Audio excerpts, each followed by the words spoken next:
ఖమ్మం కాంగ్రెస్ అభ్యర్థిపై పీఠముడి వీడలేదు. అభ్యర్థి ఎంపికను బట్టి విక్రమార్క, పొంగులేటి శ్రీనివాసరెడ్డి సంక్లిష్టం చేస్తున్నారు. కమ్మ సామాజిక వర్గానికి చెందిన తన అనుచరుడు రాయల నాగేశ్వరరావుకు ఇవ్వాల్సిందే అంటున్నారు. బట్టి విక్రమార్క తన వియంకుడు సీనియర్ నేత రామ్ సహాయం సుందర్రెడ్డి కుమారుడు రఘురాం రెడ్డి కోసం పొంగులేటి శ్రీనివాసరెడ్డి పట్టుబడుతున్నారు. నిన్న బెంగళూరులో ఏఐసీసీ అధ్యక్షుడు మల్లికార్జున ఖర్గే సమక్షంలో పంచాయతీ కూడా తెగలేదు. అయితే ఎల్లుండితో నామినేషన్ల గడువు కూడా ముగుస్తోంది. ఖమ్మం అభ్యర్థితో కరీంనగర్ అభ్యర్థి ఎంపిక ముడిపడి ఉంది. అధిష్టానం ప్రకటించక ముందే రాజేంద్రరావుతో మంత్రి పొన్నం ప్రభాకర్ నామినేషన్ వేయించారు. మరోమారు కాంగ్రెస్ మార్క్ రాజకీయం తెరమరకు వచ్చింది.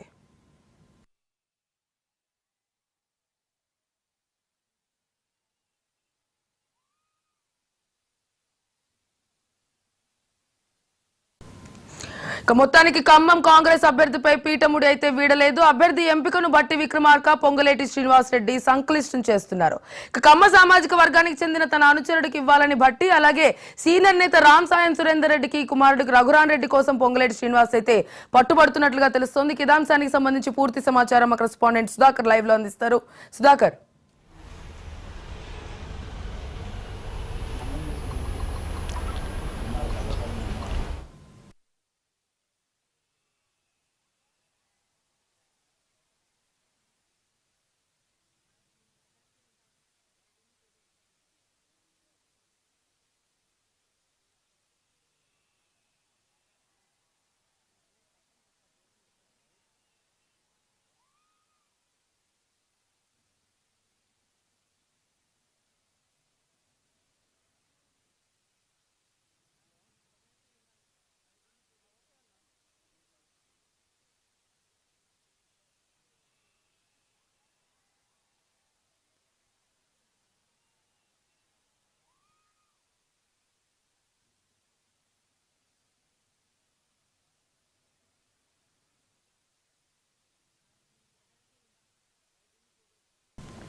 మొత్తానికి ఖమ్మం అభ్యర్థి విషయంలో అయితే పీఠముడి వీడడం లేదు. అయితే తన అనుచరుడు రాయల నాగేశ్వర్కి ఇవ్వాలంటూ కూడా బట్టి పట్టుబడుతున్న నేపథ్యంలో మరోవైపు సురేందర్ రెడ్డి కుమారుడు రఘురాం రెడ్డికి ఇవ్వాలంటూ కూడా పొంగులేటి పట్టుబడుతున్నట్లుగా తెలుస్తోంది. ఇదే అంశానికి సంబంధించి పూర్తి డీటెయిల్స్ మా కరెస్పాండెంట్ సుధాకర్ అందిస్తారు. సుధాకర్, ఖమ్మం కాంగ్రెస్ అభ్యర్థి విషయంలో పీఠముడి వీడట్లేదు. ఖమ్మం కాంగ్రెస్ అభ్యర్థి ఎంపిక అనేది రోజు రోజుకు క్లిష్టంగా తయారవుతుంది. దీనికి ప్రధాన కారణం ఖమ్మం నుండి ప్రాతినిధ్యం వహిస్తున్న డిప్యూటీ సీఎం బట్టి విక్రమార్క, అదేవిధంగా మరో మంత్రిగా ఉన్న పొంగులేటి శ్రీనివాసరెడ్డి. ఈ ఇద్దరు కూడా అభ్యర్థిత్వం విషయంలో ఎక్కడా వెనక్కి తగ్గట్లేదు. నాకు సంబంధించిన నాయకునికి టికెట్ ఇవ్వాలంటే టికెట్ ఇవ్వాలంటూ పట్టుబడుతున్నారు. అసలు మొదటగా ఖమ్మం పార్లమెంటు ఎంపిక విషయానికి వచ్చేసరికి చాలామంది నాయకులు పోటీ పడ్డారు. మొదటగా రాహుల్ గాంధీ ఇక్కడ నుంచి పోటీ చేస్తారన్నారు, లేదంటే ప్రియాంక గాంధీ పోటీ చేయాలని రాష్ట్ర నాయకత్వం ఏఐసీసీ అధిష్టానాన్ని కోరినప్పటికీ వారు సుముఖత వ్యక్తం చేయలేదు. దీంతో ఖమ్మం నుండే ఎవరినో ఒకరిని ఎంపిక చేయాలని భావించారు. అందులో భాగంగానే మొదటగా పొంగులేటి శ్రీనివాసరెడ్డి సోదరుడు పొంగులేటి ప్రసాద్ రెడ్డి టికెట్ ఇవ్వాలంటూ కాంగ్రెస్ పార్టీ రాష్ట్ర నాయకత్వం నుంచి ఒక ప్రతిపాదన వెళ్ళింది. ఎందుకంటే పొంగులేటి శ్రీనివాసరెడ్డి పార్టీలో జాయిన్ అయినప్పుడే ఆయనకు ఈ రకమైన హామీ ఉంది. అదేవిధంగా బట్టి విక్రమార్క తన భార్య బట్టి నందినికి టికెట్ ఇవ్వాలంటూ ఆయన అడిగారు. ఆ తర్వాత తుమ్మల నాగేశ్వరరావు మంత్రిగా ఉన్నారు. తుమ్మల నాగేశ్వరరావు కుమారుడు తుమ్మల యుగేందర్కు టికెట్ కావాలని ఆయన కోరారు. ఈ ముగ్గురి మధ్య ప్రధాన పోటీ ఉంది. ముగ్గురు, ఒకరు డిప్యూటీ సీఎం, ఇద్దరు మంత్రులు. ఈ ముగ్గురి మధ్యనే ప్రధాన పోటీ ఉంది. ముగ్గురులో ఎవరికో ఒకరికి టికెట్ ఇవ్వాల్సిన పరిస్థితి ఉందంటూ అందరూ అనుకున్నారు. కానీ అనుకోకుండా రాయల నాగేశ్వరరావు, ఇతను కమ్మ సామాజిక వర్గానికి సంబంధించిన నాయకుడు, బట్టి విక్రమార్కకు అత్యంత అనుచరునిగా ఉన్నారు. గతంలో ఖమ్మంలో మెజారిటీ లేకపోయినప్పటికీ స్థానిక సంస్థల ఎమ్మెల్సీగా పోటీ చేసి కాంగ్రెస్ పార్టీకి ఉన్న మద్దతుదారుల కంటే ఎక్కువ ఓట్లు తెచ్చుకున్నారు ఈయన. కాబట్టి ఈయనకు తప్పకుండా టికెట్ ఇవ్వాలనేది బట్టి విక్రమార్క ప్రతిపాదనగా ఉంది.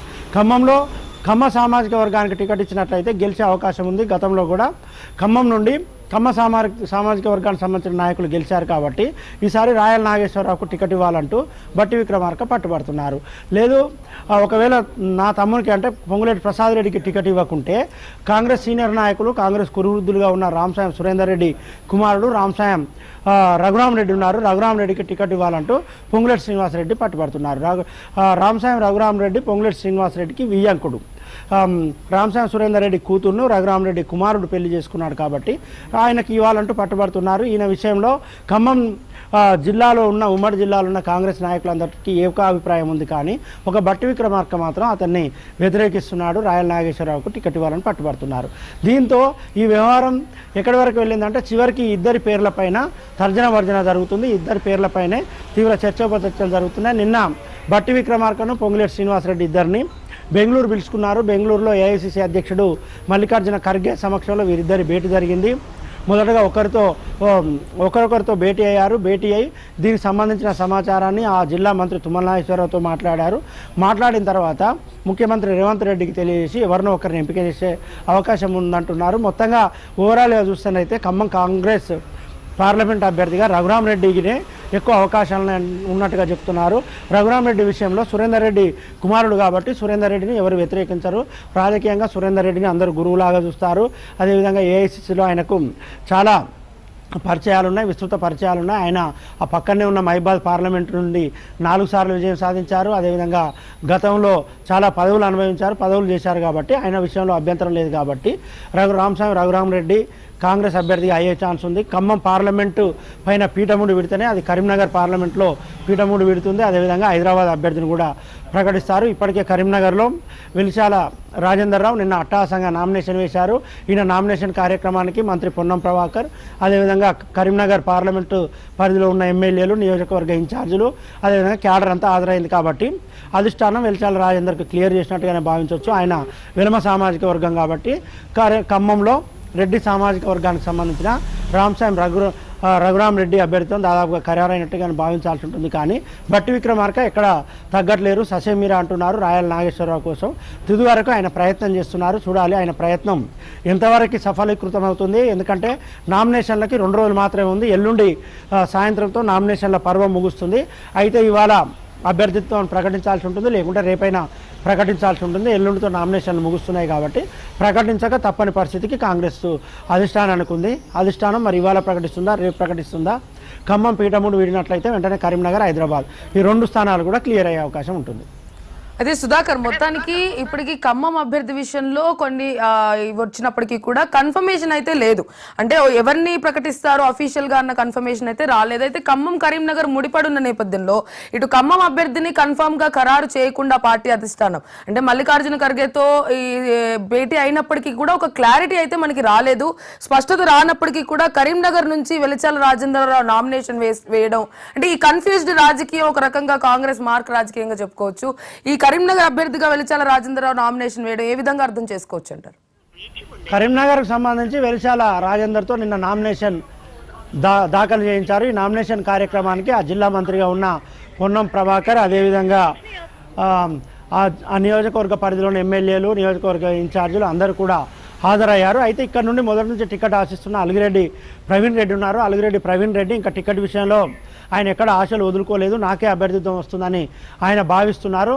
కాబట్టి ఆయన ఇంకా ప్రయత్నాలు కొనసాగిస్తున్నారు. నిన్న వెలిశాల రాజేందర్ రావు నామినేషన్ కార్యక్రమంలో అలిగిరెడ్డి ప్రవీణ్ రెడ్డి పాల్గొనలేదు కాబట్టి కరీంనగర్ కాంగ్రెస్ వర్గాల్లో కూడా కొంత అయోమయం, గందరగోళం అవుతుంది. ఇంకా అధిష్టానం ప్రకటించముందే రాజేందర్ రావు నామినేషన్ వేశారు, మంత్రి పొన్నం ప్రభాకర్ పాల్గొన్నారు. కాబట్టి కాంగ్రెస్ పార్టీ రాష్ట్ర నాయకత్వం లేకుంటే హైకమాండ్ నుంచి గ్రీన్ సిగ్నల్ ఉన్నట్టుగా భావించాల్సి ఉంటుందని మెజార్టీ అనుకుంటుంటే అలిగిరెడ్డి ప్రవీణ్ రెడ్డి కూడా టికెట్ వచ్చే అవకాశం ఉంది. ఎందుకంటే కాంగ్రెస్ పార్టీలో ఏదైనా సాధ్యమే అనే ఒక అభిప్రాయం ఉంది. కాబట్టి దీనిపైన కొంత ఉత్కంఠ పరిస్థితి అయితే కొనసాగుతుంది, కొంత అయోమయం, గందరగోళం అయితే ఉంది. కాబట్టి ఖమ్మం క్లియర్ అయితేనే కరీంనగర్ క్లియర్ అయినట్టుగా భావించాల్సి ఉంటుంది. Right Sudhakar, thank you.